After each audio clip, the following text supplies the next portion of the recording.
Avec une tasse de pêche et un verre de banane, je prépare le meilleur dessert sans four et sans œufs. Pour commencer, j'ai mis un verre de pêche au sirop dans un récipient et avec un mixeur, je les ai écrasés jusqu'à obtenir une purée lisse et uniforme. Une fois cela fait, je vais ajouter 40 g de fécule de maïs. Je mélange bien pour dissoudre complètement l'amidon dans la purée afin qu'il n'y ait pas de grumeaux avant de passer à l'étape suivante. Ensuite, j'ajoute 200 ml de lait et je mélange à nouveau jusqu'à ce que tout soit homogène. Avec le mélange prêt, je le mets dans une casserole pour cuire. Je vais cuire le mélange à feu moyen, en remuant constamment pour éviter la formation de grumeaux. Et si vous aimez les recettes pratiques et les desserts délicieux comme celui-ci, commentez juste en bas. J'adore les recettes faciles. De cette façon, je vais toujours apporter des recettes délicieuses comme celle-ci tous les jours. La crème est parfaite comme ça, lisse, ferme et brillante. Pour assembler, je prends quelques biscuits simples et je les mouille dans le sirop de pêche. Je mets les biscuits au fond d'un bol pour faire la première couche. Ensuite, je mets la moitié de la crème de pêche sur les biscuits en l'étalant bien pour les couvrir. Cette couche de crème ajoute une saveur incroyable et aide à lier les couches. Ensuite, je mets une couche de tranches de banane couvrant toute la surface du bol.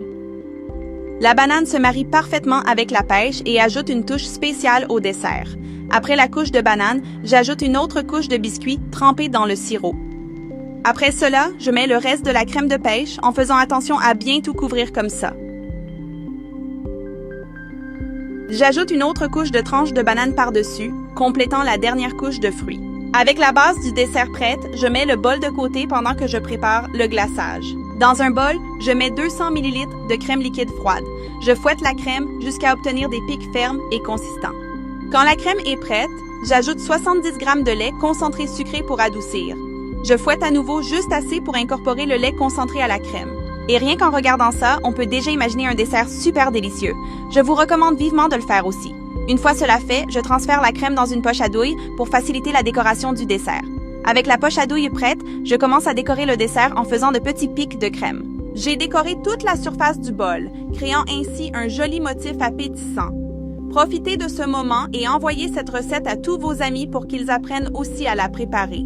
Avec le dessert prêt, je l'ai mis au réfrigérateur pendant au moins 5 heures pour bien refroidir. Après cela, le dessert sera prêt à être servi. Avec précaution, je prends une portion pour montrer que les couches sont parfaites et très crémeuses. La combinaison de pêche et de banane est tout simplement merveilleuse, avec un équilibre idéal des saveurs. Je vous recommande fortement de faire cette recette chez vous aussi. Je suis sûre que tout le monde va adorer ce délice. N'oubliez pas de donner une note de 0 à 10 pour ce dessert d'aujourd'hui. J'espère que vous avez aimé. Un grand câlin à vous tous, que Dieu vous bénisse et à demain pour la prochaine vidéo.